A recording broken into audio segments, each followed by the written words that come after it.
Imagina que tienes una cubierta. Ya sabemos que una cubierta cumple la función de resguardar un edificio o una zona delimitada. De entrada sabemos que esta cubierta debe resistir primero su propio peso para que no colapse encima de los usuarios.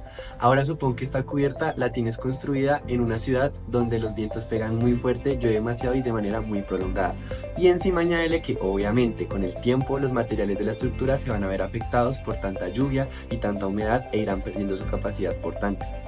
En este contexto de alta pluviosidad, alrededor del 50% de las patologías en cubiertas planas se debe a fallas en la impermeabilización y su corrección puede reducir casi la mitad de los costes de mantenimiento y reparación. Los impermeabilizantes son materiales que tienen la capacidad y la función de no dejar pasar agua o líquidos.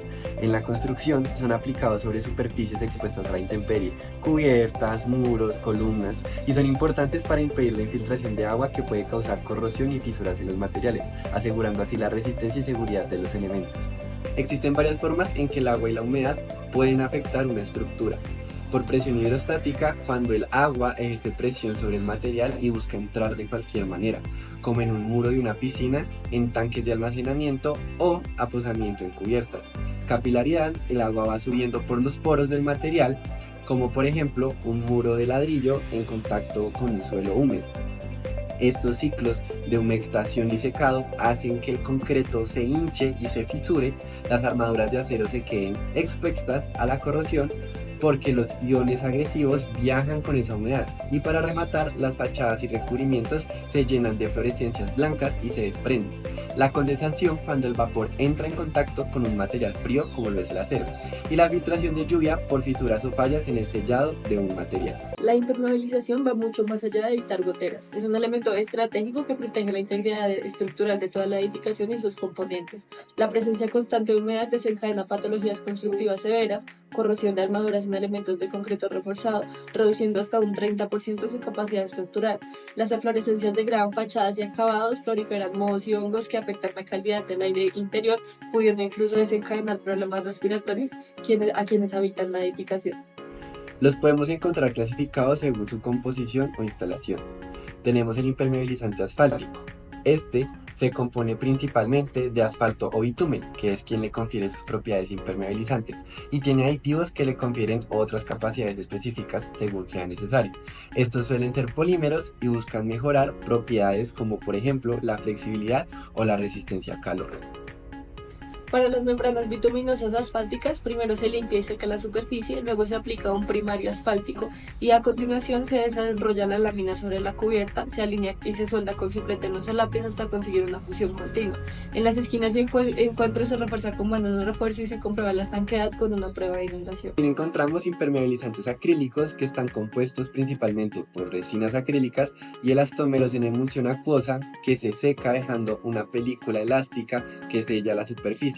A diferencia de los bituminosos, permite cierta permeabilidad de vapor para evitar acumulaciones de humedad en el interior de la edificación. Las impermeabilizaciones acrílicas requieren un soporte sano y libre de polvo. Se aplica una capa de imprimación acuosa y tras su curado se extiende la membrana líquida con un rodillo o con brocha en dos pasadas cruzadas, asegurando así que los espesores sean uniformes, que son mínimo entre 1 a 2 milímetros en seco. Entre capa y capa se respeta el tiempo de secado indicado por el fabricante. Los impermeabilizantes de poliuretano funcionan mediante una reacción química que genera una membrana continua, elástica y altamente adherente sobre la superficie aplicada. Están compuestos por resinas de poliuretano que, al curar en contacto con la humedad del ambiente o mediante otro tipo de catalizador, forman una capa flexible y resistente al agua, capaz de soportar movimientos estructurales y variaciones térmicas sin agrietarse. Para los recubrimientos de poliuretano se limpia el sustrato y se aplica imprimación específica. Con rodillo de equipo Airless se ejecuta la primera capa, una vez curada al tacto se superpone una segunda aplicación académica, para alcanzar así en conjunto al menos 1.5 milímetros de película seca, generando una membrana continua sin juntas. También tenemos los impermeabilizantes cementosos, donde los aditivos del impermeabilizante reaccionan con la cal libre del concreto, generando cristales insolubles que sellan los poros y microfisuras desde dentro, y que si surgen nuevas microfisuras, el compuesto sigue generando cristales. En los sistemas cementosos modificados con polímeros, primero se mezcla el polvo cementoso con el aditivo líquido siguiendo la proporción exacta. Luego con una llana o paleta se extiende la primera capa y se refuerzan juntas y ángulos con una malla de fibra. Tras el fraguado parcial se aplica la segunda capa para lograr un espesor de mínimo 2 milímetros y una adherencia total.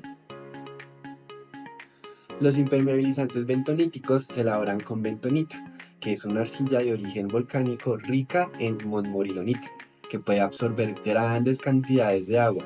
Cuando esto ocurre, se expande hasta 15 veces su volumen seco, generando un gel tixotrópico o gel viscoso que sella automáticamente poros, fisuras y juntas.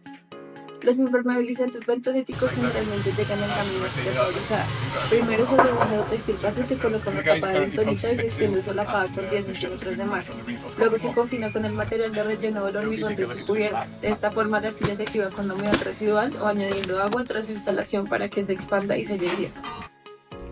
Finalmente, los impermeabilizantes siliconados, que son productos a base de compuestos organosilícicos, principalmente silanos, monómeros o siloxanos, que son polímeros de silicio, o mezclas de ambos.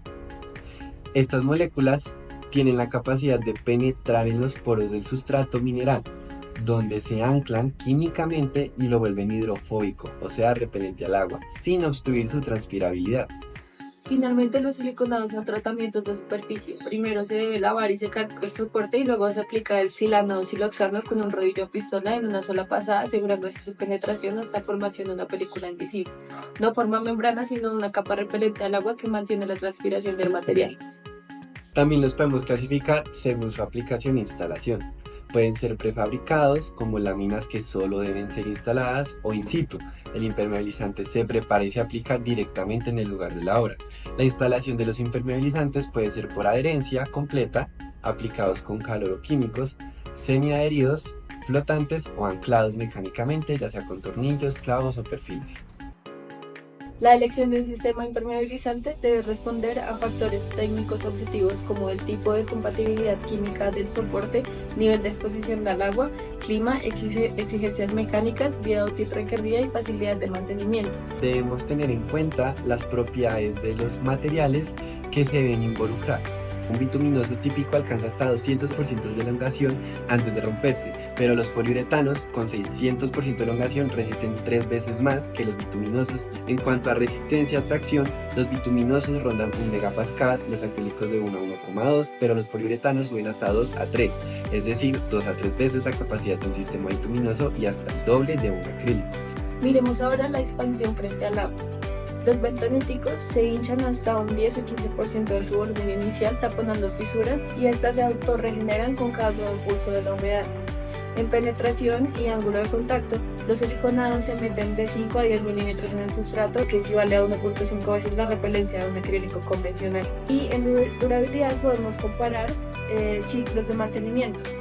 Los bituminosos y cementosos necesitan retoques cada 5 a 10 años, mientras que los poliuretanos superan los 15 años. Por otro lado, los bentoníticos, debido a su autorregeneración, pueden pasar incluso 20 años sin intervención. El diagnóstico combina examen visual, donde vemos manchas de fluorescencias o daños, y también técnicas no destructivas como higrómetros o termografía, complementando en casos complejos con inundaciones seccionadas y drones térmicos.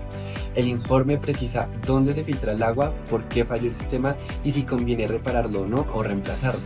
El tratamiento de fisuras exige soluciones específicas, como por ejemplo las fisuras muertas, que estas se sellan con masillas elastoméricas, mientras que las vivas requieren bandas elastoméricas embebidas para absorber así movimientos estructurales. Finalmente, una imprimación adecuada debe estar seleccionada según el soporte y el tipo de impermeabilizante, para de esta forma poder mejorar la adherencia y poder sellar los poros y que se prevengan desprendimientos prematuros. En Colombia no existe una única normativa que defina los usos y especificaciones de los impermeabilizantes. Sin embargo, sí hay varias normas relacionadas que indican las pautas necesarias para emplear estos materiales. El éxito de una impermeabilización depende de un control de calidad riguroso, verificar espesor con galgas, solapes y sellado en membranas, tiempos de secado entre capas y documentar fotográficamente las zonas críticas antes de cubrirlas. Estas acciones preventivas, como la limpieza de los canales, la reparación de los sellos y los revestimientos reflectantes, cuestan alrededor de solo un 5% de lo que implicaría un arreglo tras el fallo. Con un plan de mantenimiento adecuado, la vida útil puede extenderse incluso hasta un 40%, logrando un retorno de inversión muy superior al del coste de estas inspecciones. En Colombia, una de las referencias de asfáltica más empleadas son los mantos Texaplast N4 de Texta instalados en cubiertas de proyectos como el Spiwap Chipichape en Cali, el Centro Comercial Centro Chía y el Hotel JW Marriott de Bogotá. Su costo en Home Center es de casi 50.000 pesos por metro cuadrado y se vende en rollo de 10 metros cuadrados. El Impertex a 12 años de Texta se utiliza en cubiertas no transitables y antepechos de edificios residenciales de Bogotá, aplicándose en 2 capas con refuerzo de poliéster. Tiene un rendimiento medio de 17,5 metros cuadrados por cubeta de 5 galones y su costo varía entre los 22.000 y 30.000 por metro cuadrado. El mortero Cicalastic 1K de Sica es muy usado en tanques y piscinas de edificios en Bogotá. Se vende en bolsas de 20 kilogramos a 488.000 pesos. El Master Seal M640 de BASF es muy usado por su alta elasticidad y resistencia a los rayos ultravioleta. Es frecuente en cubiertas transitables de terraza y balcones de edificios institucionales porque tiene un precio integrado entre material y aplicación de alrededor de 54.000 pesos por metro cuadrado. Para proyectos de infraestructura subterránea como túneles, muros de contención y losas enterradas, se emplea el geocompuesto que al activarse se expande con la ventonita y sella estas grietas. En Elliott Lake, el Algo Center Mall, inaugurado en 1980, sufrió algunas filtraciones desde el primer año porque se decidió utilizar únicamente un sellador de poliuretano de apenas 1 milímetro de espesor en la zona del aparcamiento y de la azotea. Y en este caso pues debieron haber utilizado una membrana de caucho asfáltico que es un poco más adecuada. Esta capa fue insuficiente porque permitió la corrección continua de las armaduras de acero durante más de 30 años, de forma que se deterioraron las soldaduras, pernos, y en junio del 2012 se produjo un colapso parcial de la cubierta. Las sucesivas reparaciones, que costaron más de $1 millón, no lograron terminar esta degradación que se estaba presentando a nivel estructural. En conclusión, la elección del sistema impermeabilizante debe basarse en un balance entre sus propiedades, resistencia, elasticidad, durabilidad y sostenibilidad, y las exigencias específicas de cada proyecto, tipo de cubierta, carga, condiciones climáticas y presupuesto. Solo así garantizaremos una solución óptima y duradera.